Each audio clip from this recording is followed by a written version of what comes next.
Bom dia, estou aqui me preparando, esperando terminar minhas 10 horas de descanso. E eu queria falar sobre aquele vídeo que eu postei ontem, que foi a parte mais dura. Depois de 3 semanas na rua, eu nunca demorei tanto para parar o caminhão como foi ontem. Mas sempre Deus manda uma alma boa, que vê que você está tendo dificuldade, chega ali para te ajudar e te dá alguns toques do que você tem que fazer e conseguir resolver o problema. Então, depois, vendo aquela situação, sentado aqui dentro do caminhão esperando minha hora de ir embora, eu pude pensar quando eu dirigia um carrinho de 4 rodas. Dirijo há mais de 30 anos, então você já se amolda aquele tamanho de veículo.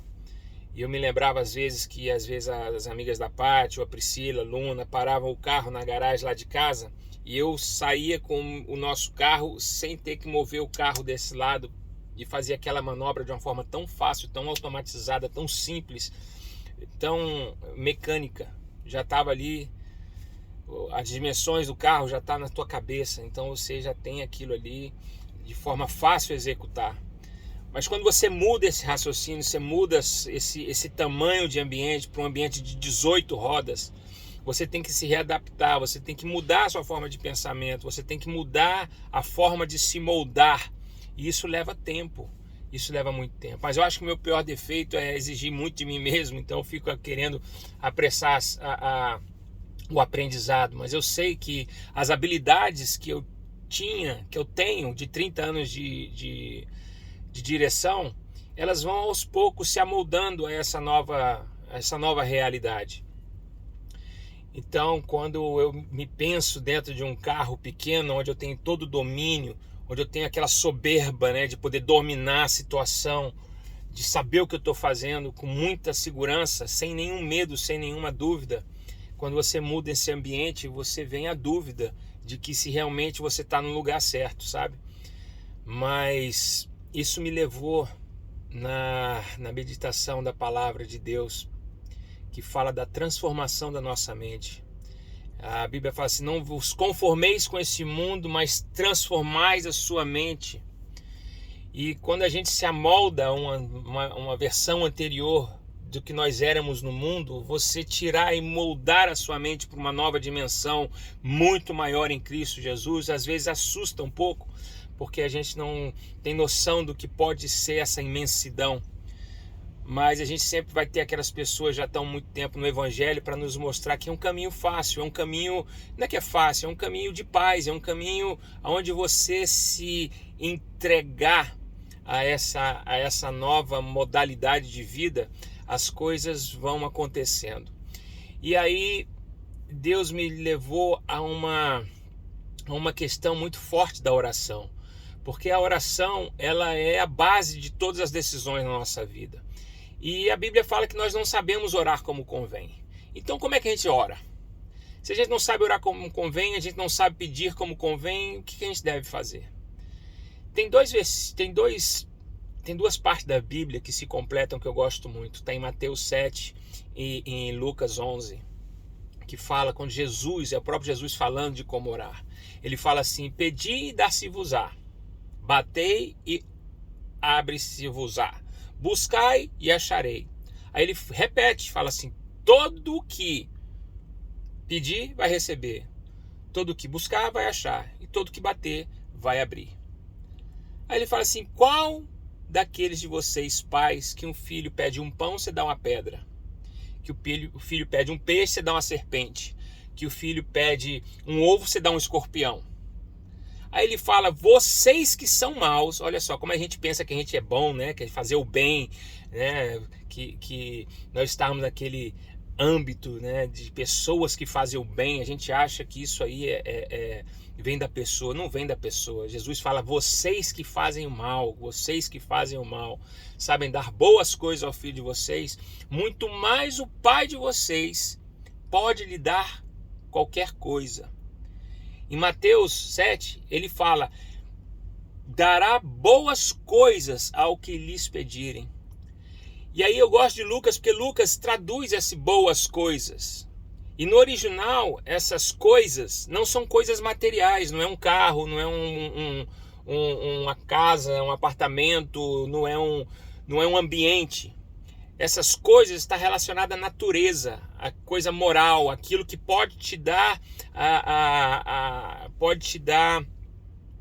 oportunidade de glorificar, né? De você poder não estar relacionando isso a coisas materiais. E Lucas vai explicar isso falando assim: muito mais eu vou dar o Espírito Santo àqueles que pedirem. O texto é o mesmo, os outros versículos são o mesmo, mas Lucas finaliza dessa forma. Em vez de falar todas as coisas, ele fala assim: dar o Espírito Santo àqueles que o pedem. E isso aí encontra algumas verdades nisso aí. Primeiro, não é todo mundo que tem o Espírito Santo. A Bíblia fala que aquele que não tem o Espírito Santo, que não recebeu o Espírito Santo, que não pediu o Espírito Santo para o Senhor, outro Espírito habita nele. A Bíblia fala que espíritos imundos habitam no ser humano, levando eles a pecar. A questão de ter o Espírito Santo é uma questão de intimidade. Fala todo o quê? Todo é um indivíduo, não são todos. Ali não está falando todos, está falando todo. É individual, é pessoal. Quando você resolve pedir a Deus o Espírito Santo, Ele lhe dá esse Espírito Santo, Ele vai lhe convencer do pecado e ao arrependimento. Então, a gente só pode ter a consciência de filhos de Deus quando a gente tem a certeza que esse Espírito Santo nos convence do pecado. Quando o Espírito Santo nos convence do pecado, ele nos leva até Cristo. Então nós recebemos verdadeiramente a Cristo. Você lembra quando Cristo fala assim: nem todos que falarem Senhor, Senhor, eu lhe reconhecerei. Porque não é pela boca que falamos que amamos, mas pelas nossas atitudes. A Bíblia vai falar que aquele que diz que ama a Deus, mas não conhece os seus mandamentos, não conhece as suas escrituras, ele é mentiroso e a verdade não está nele, ou seja, Cristo não está nele. Então nós temos que rever os nossos conceitos de cristianismo. Se o nosso cristianismo é apenas uma religião, uma denominação, ou se o nosso cristianismo é realmente a essência e a vida de Cristo em nós. Quero compartilhar um último versículo aqui, está em Tiago 4, que fala assim: antes, ele dá maior graça, pelo que diz, Deus resiste aos soberbos, mas dá graças aos humildes. Portanto, ou seja, por isso, em consequência disso, resisti ao diabo e sujeite-se a Deus, e o diabo fugirá de você. Ele faz essa comparação. Ele resiste aos soberbos, e nós devemos resistir ao diabo. Se lembra de Jesus no monte? Quando ele foi tentado, Satanás quis jogar soberba nele. Pede o que você quiser que eu te dou.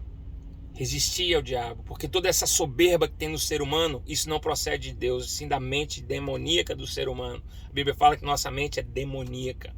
A nossa mente para nada aproveita, só para pensar coisas da carne. E ele vai falar assim: chegai-vos a Deus e ele se chegará a vós.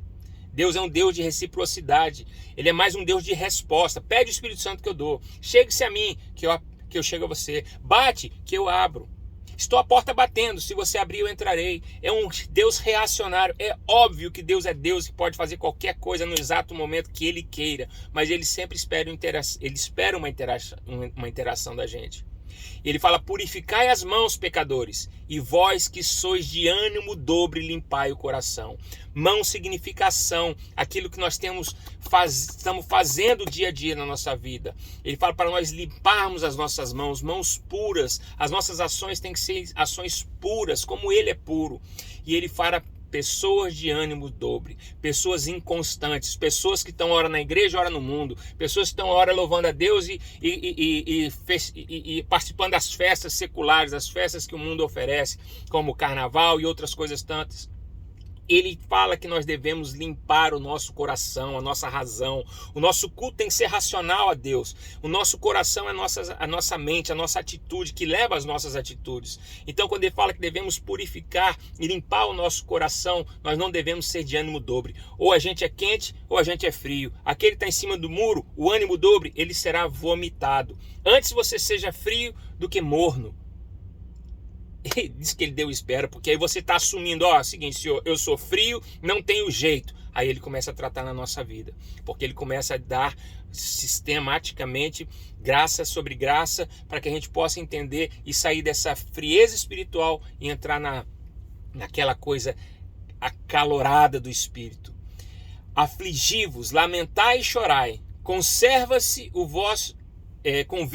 vosso riso em pranto e a vossa alegria em tristeza. Jesus aqui não está falando para a gente ficar triste, não está falando que a gente deve ser cristão, um povo triste, não, ele está falando de humilhação, de que a gente realmente tem que reconhecer quem nós somos diante de Deus e nos humilhar a isso, reconhecer, nos prostrarmos, trazer essa tristeza do coração que não está puro, que está manchado, que está ruim, na presença dele. Humilhai-vos na presença do Senhor e ele vos exaltará. É isso que ele espera. Ele quer nos exaltar, ele quer nos botar em situações melhores na nossa vida, ele quer ouvir as nossas orações, mas é impossível a nossa oração chegar até Deus se não for através do Espírito Santo, porque senão são palavras vãs, são palavras de filho que está mais resmungando com o pai do que colocando nele a dependência do seu sustento.